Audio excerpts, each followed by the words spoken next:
जी मेरे बहन भाइयों दोस्तों, कैसे हैं आप? ले जी, मैं आ गया हूँ जी, सबका के पास ही हूँ। सबका से चलते हैं वापसी की तरफ, क्योंकि बनियास का एरिया तो कर रहे हैं काम जो हमेशा वहाँ पे बंदा मैंगो देखो कैसे खा रहा है, छुप छुप के किधर मैंगो खाने का भी अपने मज़ा है। और पाकिस्तानी मैंगो हो, चौसा चौसा हो, खिचड़ी आम हो, तो उसका अपना ही मज़ा है। हम माल है ना, उसके जानवर डिटोल आता है चूसने वाला। हमारे वो जब वाला साहब थे, अल्लाह जन्नत नसीब करे, हाय हाय हाय मज़े के ना अम्बो हमके मैंगो मैंगो मैंगो अनवर डिटोल चौंसा सिंदड़ी और खरबूजे बड़े खाते थे। और फिर तरबूज वगैरह, ये बड़ी बड़ी चीज़ें थी इस तरह की। तो खैर अभी कहाँ पे वो मज़े, वो याशियाँ किधर गई हैं? समझाते रहे हम उनकी बातों पे, अमल नहीं किया, आज धक्के खा रहे हैं। तो ये जी यहाँ का हाल है। लोग काम करके वापस आ रहे हैं, कुछ यहाँ के मकामी लोग हैं काम करने वाले हैं, और कुछ यहाँ पे ख़रीदारी करने के लिए आए हुए हैं। जैसा कि वो मुल्क जिसमें जाना हो तो फिर यहीं पे आते हैं, यहीं से ख़रीदारी करते हैं। डेरा में हर चीज़ मिलती है, मोबाइल, जूता, कपड़ा, बैग, पेटी, कंबल शंबल, जो चाहिए जी इधर मिलता है। तो सस्ता भी मिलता है, ऑफरें भी लगी होती हैं। ऑफरें क्या होती है, बाहर बास्केट में डाला होता है उन्होंने, तो वो सस्ता भेज रहे होते हैं, हमारी कर चुकी होती है। क्या मैं बात होता हूँ, सारा कुछ आपको पता ही है मेरे बहन भाइयों। जो भाई बहन यहाँ के रहने वाले हैं उनको सारा कुछ पता है। लगा दा है जी, ये सारे कौन से आईफोन है, ओरिजिनल है। अब सही है, अब वो मज़े नहीं है यहाँ पर खरीदने के लिए।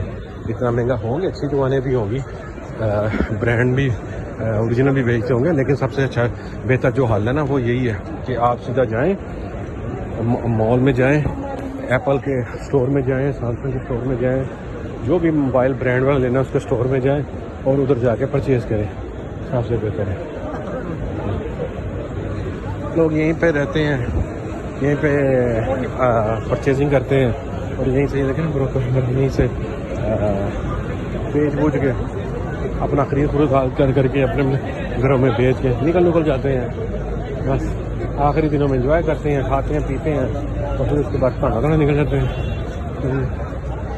लो इधर भी मोए जी, सारे ब्रोकर हैं, सारे इसी तरह लोगों को पकड़ते हैं, अपनी कंट्रियों को चूना लगाते हैं। आपका बहन भाइयों को पता है, मैं कोई झूठ नहीं बोल रहा। जो बहन भाई यहाँ के रहने वाले हैं उनको तो अच्छी तरीके से पता है कि यहाँ पे अब डेरा में वो होता क्या है, क्या हो रहा है, सीन क्या चल रहा है। आज का सारा सीन ही डिफरेंट हो गया हुआ है। तो हमारे पाकिस्तान की इतनी चीज़ें यहाँ पे बिकती हैं ना, इतनी चीज़ें बिकती हैं, ये क्रीमें श्रीमें, ये लोशन शोशन, यानी कि समझ लें कि जो पाकिस्तान का वो जो चूना होता है ना दीवारों पे मारने वाला, वो यहाँ पे अच्छे खासे पैसों में बिकता है, जिसको लोग यहाँ पे क्रीमें बना के बेचते हैं। ये माने जो कश्मीर के लोग हैं उन्होंने यहाँ पे काम किए हुए हैं, यहाँ पे पंजाबी होते हैं वो अच्छे हैं, उन्होंने यहाँ पे काम शुरू किए हुए हैं, और वो पाकिस्तान की प्रोडक्ट मंगवा के यहाँ पे कालों को और दूसरे कंट्रियों में, अफ्रीका में ज़्यादा बेच रहे हैं, और अच्छे खासे पैसे कमा रहे हैं, अच्छे खासे पैसों की बेच रहे हैं। और हम लोग जो है ना पंजाबी, तो वो यहाँ पे काम ही कर रहा है, मजदूरियाँ कर रहा है, ट्राली पकड़ ली और बस टोईटा वाला काम ही कर रहा है। तो जो कमाने वाले हैं ना उस तरीके से कमा रहे हैं। तो ये देख रहे हैं मेरे बहन भाइयों, कितना रश लगा हुआ है, दबादब लोग खा रहे हैं, पी रहे हैं, और उनके पास से गुजरते हैं तो खुशबुएं लेके शायद दाल गो जो हमने लिया उसमें चिकन ज़्यादा आ जाए। तो ये है जी यहाँ का व्यू देखें, लोगों का रश लगा हुआ है, लोग पानी डाल के खा रहे हैं। देखें उनके मुंह देखें, और उनके खाना पीना देखें, और उनकी इंजॉयमेंट देखें। हर तरफ आपको लोग नजर आएंगे सिर्फ और सिर्फ खाने को पटाखा मारते हुए। ये जी यहाँ का व्यू है, यहाँ का मंजर है। बस ये बंदा भी दे दें वो भी खड़का देंगे। हर तरफ आपको लोगों का रश नज़र आ रहा है, मुर्गियों को हाल किया हुआ है, मुर्गियों के ऊपर बस फिर लोशे हो रहे हैं जी। अंदर भी रश है और बाहर भी रश है। तो ये जो यहाँ के रहने वाले उनको पता है कि विम्पी पे के ऊपर कितना रश होता है। विम्पी फेमस एक खाने का फूड पॉइंट है, बहुत ज़्यादा रश होता है। तो खैर जी हम थक गए हैं, चलते जा रहे हैं। हमने वही अपनी जगह पे जाना है जहाँ पे हम अक्सर बैठ के खाना खाते हैं। लंबा तो हमें पड़ गया, लेकिन अब क्या करें, मजबूरी है, तो वो काम भी ये करना है। आपके सामने है कि इस उम्र में भी जलालत उठानी पड़ रही है, इस उम्र में भी इतनी जलालत हो रही है कि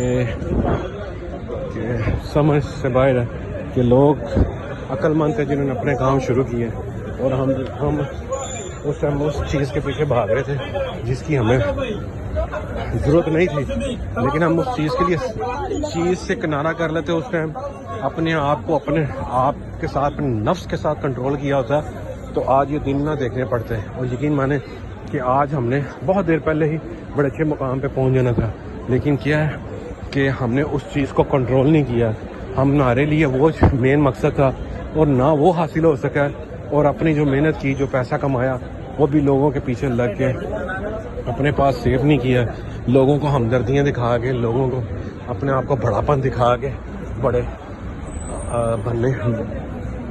बनने का शौक था और मरवा के हाथ में आज अपने टल्लू लेके ना घूम रहे हैं।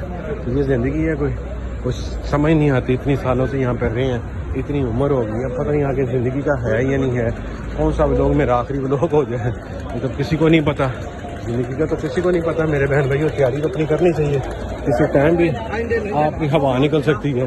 आदमी तो बहुत कुछ सोचता है कि भाई ये है वो है, लेकिन उसकी हवा कब निकल जाए ये वो अल्लाह ही जानता है। तो बस अल्लाह ताला सेहत दे दी, तंदुरुस्ती दे, तो जिस तरह नसीब में है, लेकिन हम नसीब के लिए मेहनत कर सकते हैं और कोशिश कर सकते हैं, अल्लाह से मांग सकते हैं और अल्लाह देता है।